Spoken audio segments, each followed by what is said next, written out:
Today, I want to address 5 patterns I keep seeing, patterns that go beyond craft and into how we sustain ourselves as creative people. These aren't just technical writing problems, they're the deeper challenges that can make or break our writing career.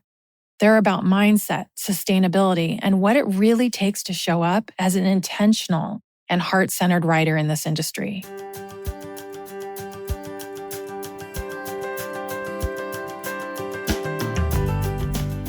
Welcome to The Whole Writer, a place where we talk about what it means to show up as a writer.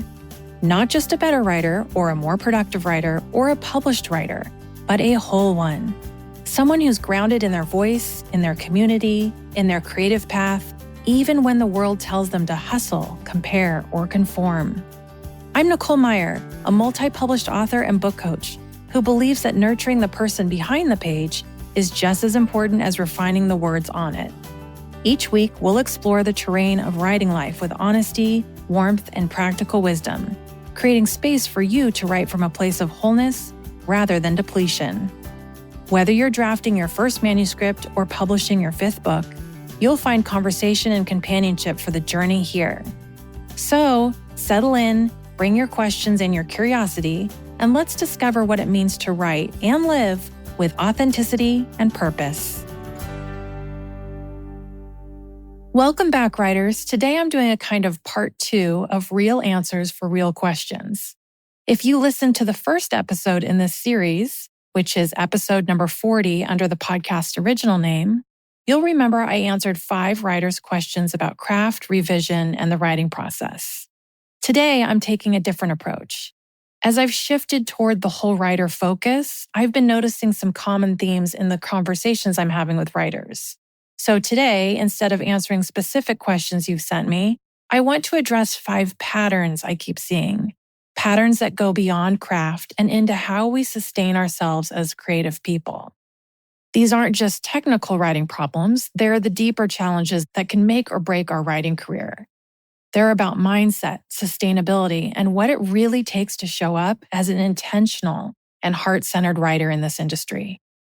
If you're new to me, welcome. The following patterns I'm about to share come from my experience as a 4-timed published author and my years of book coaching and developmental editing for fiction writers.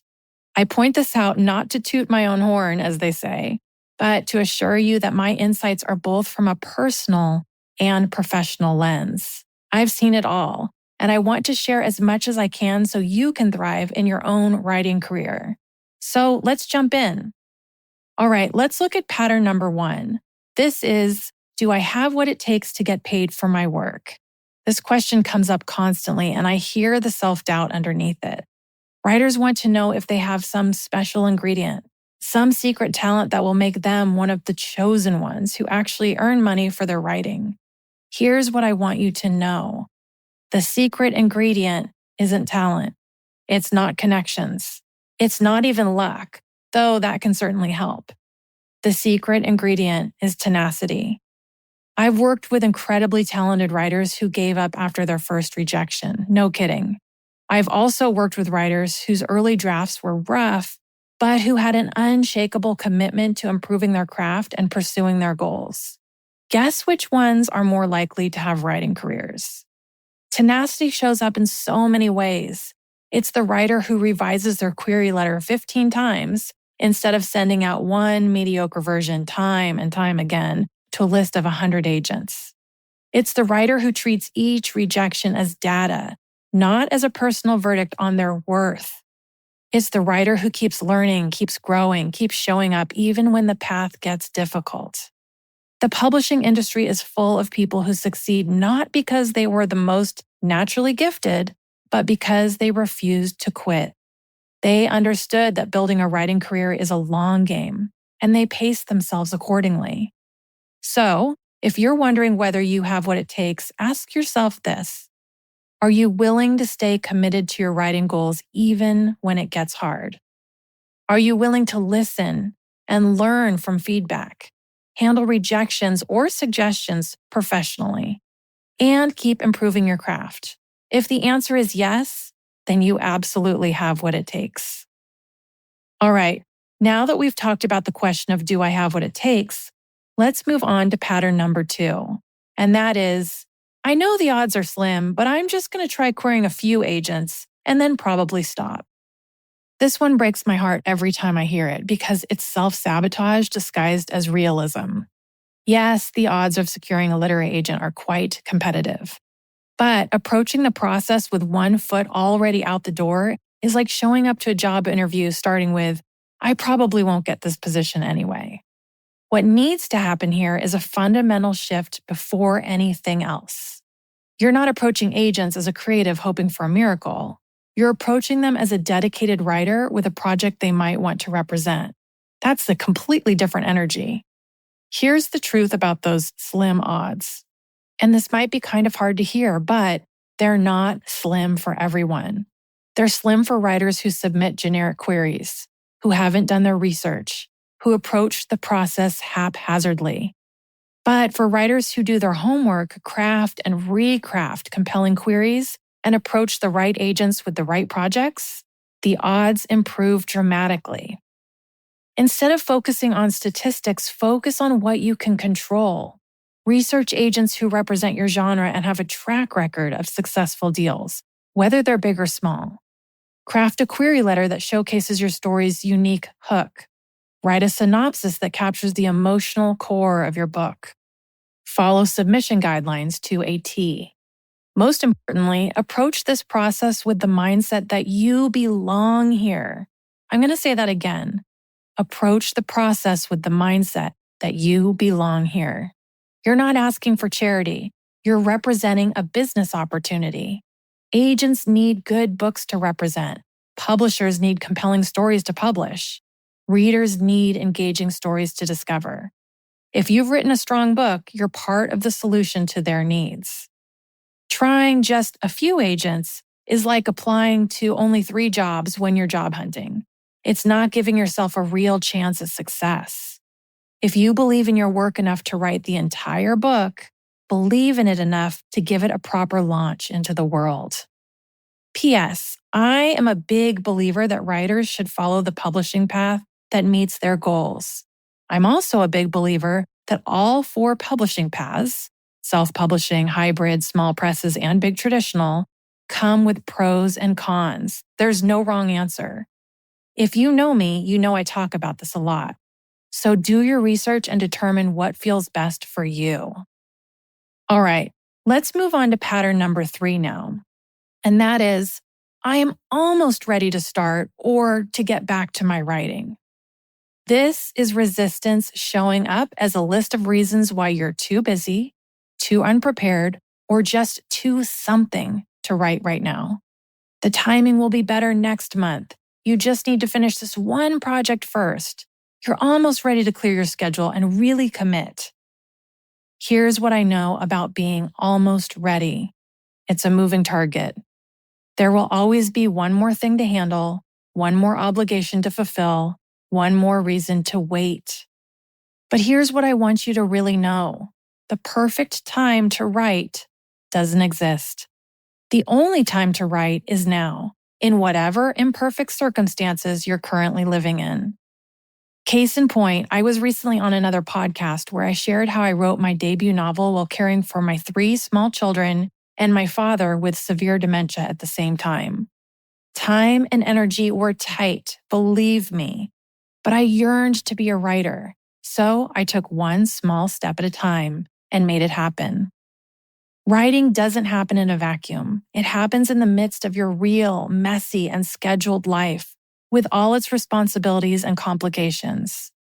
The goal isn't to create perfect writing conditions. It's to create sustainable writing habits that work within your actual life. If you're waiting to have 3 uninterrupted hours every day, you might wait forever. But if you can find 15 minutes, you can start building a writing practice. If you're waiting for a dedicated writing space, you might never begin. But if you can write at your kitchen table before your household wakes up, you can start making progress. The resistance that shows up as, quote, almost ready is actually fear disguised as logistics. Fear that you won't be good enough. Fear that you won't have enough time to do justice to your story. Fear that you'll fail if you really try. So here's the antidote. Start before you're ready. Start imperfectly. Start with constraints and limitations. Start with whatever time and space you actually have, not the time and space you wish you had. The writing will teach you what you need to know, but only if you actually do it. All right, let's move on to pattern number 4. I have been seeing more and more of this pattern in the past year, and that is I'm working with multiple experts, taking several workshops, enrolled in more than one program for this one manuscript. This is where I see writers getting caught in what I call the too many cooks in the kitchen trap. They're seeking out multiple developmental editors, joining several online workshops, participating in overlapping programs, and asking for feedback from anyone who will give it. On the surface, this looks like dedication to craft improvement, but underneath, it's often self-doubt driving the need for constant validation.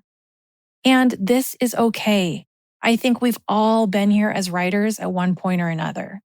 But here's what happens when you have too many voices in your head about one manuscript.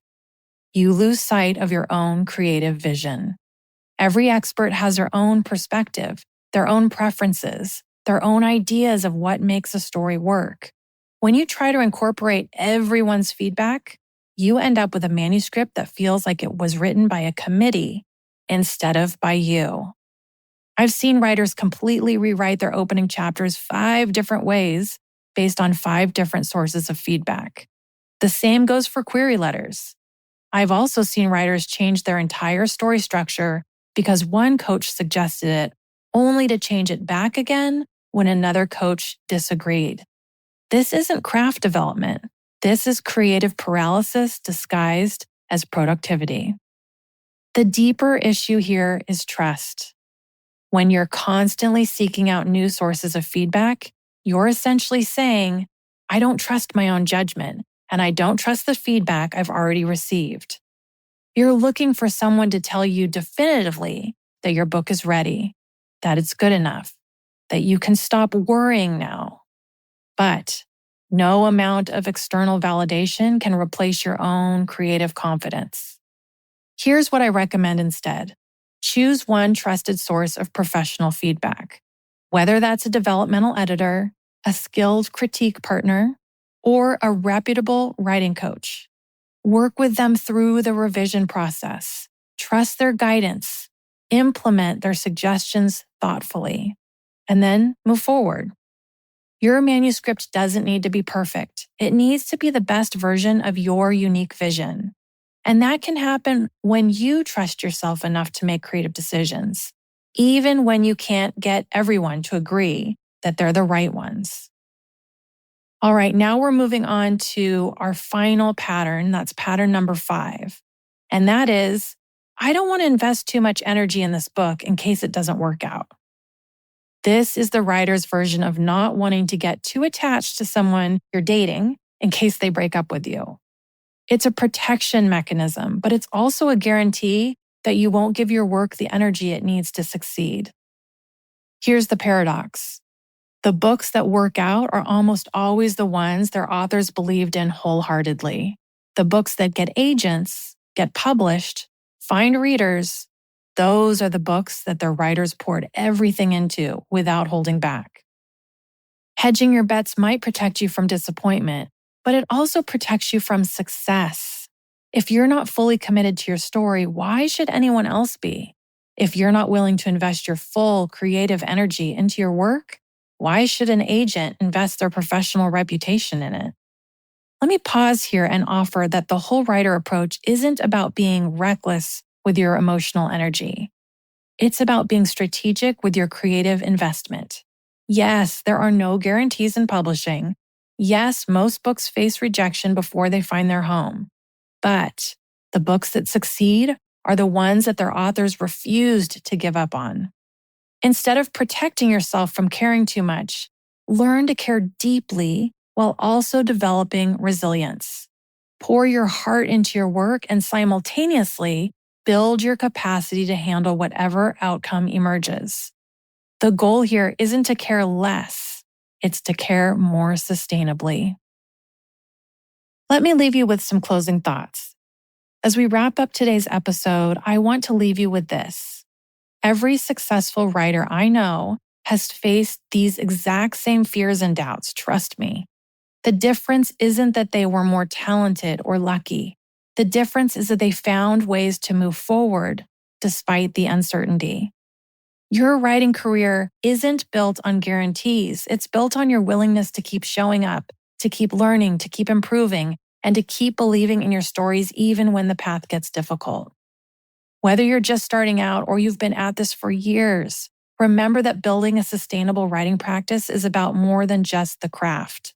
It's about developing the mindset, the habits, and the resilience, and the community that will carry you through the inevitable ups and downs of this journey.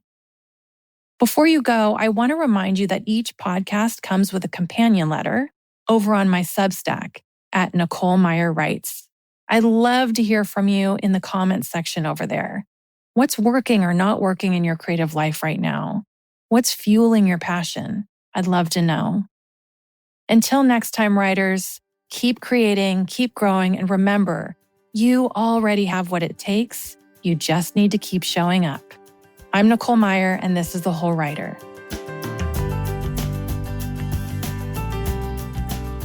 If you want to check out my coaching programs for fiction writers, visit NicoleMeier.com. That's MEIER. And if you like this episode, I'd love you to take a minute to leave a rating and review for this podcast. This will help more writers like you to discover the show and to get going on their writing journey. Thanks so much for listening. Until next time, happy writing, everyone.